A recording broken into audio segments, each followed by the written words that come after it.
تو ایک شخص نے حضرت عمر سے کہا میں نے 13 سال ہو گئے آپ کے پیچھے نمازیں پڑھی اور ایک دفعہ بھی آپ نہیں بھولے.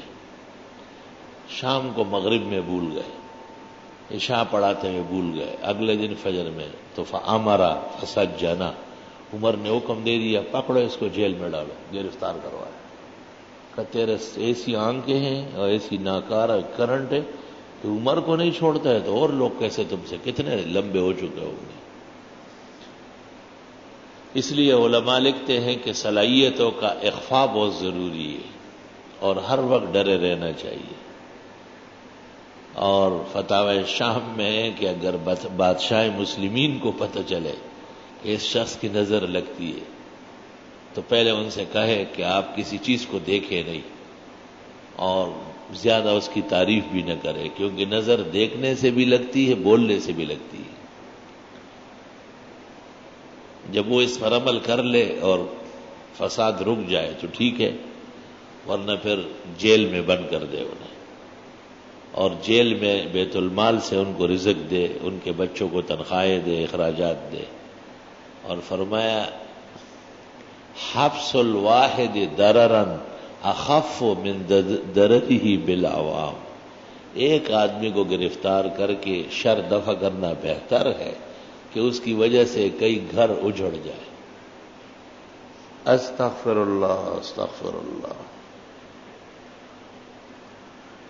بعض اوقات ایسا محسوس ہوتا ہے جیسے بعض لوگوں کا خاص فن ہے اور ان کا ایک منصب ہے لوگوں کی نعمتوں کو نظر لگانا.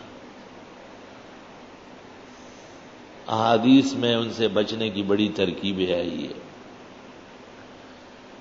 کثرت سے استغفار پڑھنا اور فاللہ خیر حافظا وہو ارحم الراحمین پڑھنا نظر بد سے بچنے کا باعث ہے. کسی نئے مکان، نئی دکان، نئی صلاحیت، نئی کتاب، نئے علم و فن میں مظاہرے سے پہلے 3 مرتبہ ماشاء اللہ لا قوت الا باللہ پڑھنا نظر بد سے بچانے میں اکسیر ہے. سورۃ قلم کی آخری 2 یا 3 آیتیں مسلسلات صبح و شام پڑھنا بہت زیادہ فائدہ مند ہے. اکثر دیکھا گیا کہ جب کوئی بیمار ہو یا اور کوئی تکلیف ہو اسے تو ہم طرح طرح کی آیتیں پڑھ کے دم کرتے ہیں لیکن فائدہ کم محسوس ہوتا ہے. جب نظر کی آیت پڑھ لیتے ہیں تو فائدہ 100% ہو جاتا ہے. تو ایسا معلوم ہوتا ہے جیسے 100 میں 99 آدمی نظر کے شکار ہیں.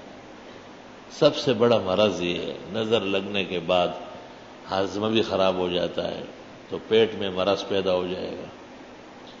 نظر لگنے کے بعد وہ شخص ناکردنیوں میں لگ جائے گا، برے اعمال شروع کر لے گا، بد چلن ہو جائے گا. بالکل یہ حفاظ کو حفظ کرنے والے بچوں کو اکثر نظر لگتی ہے.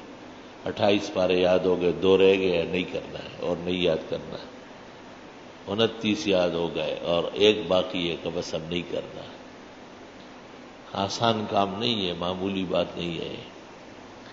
نظر سے بچنے کی تدابیر، نظر سے بچنے کی دعا، حق تعالی شانو کی نعمتوں کو برقرار رکھنے کی کوشش،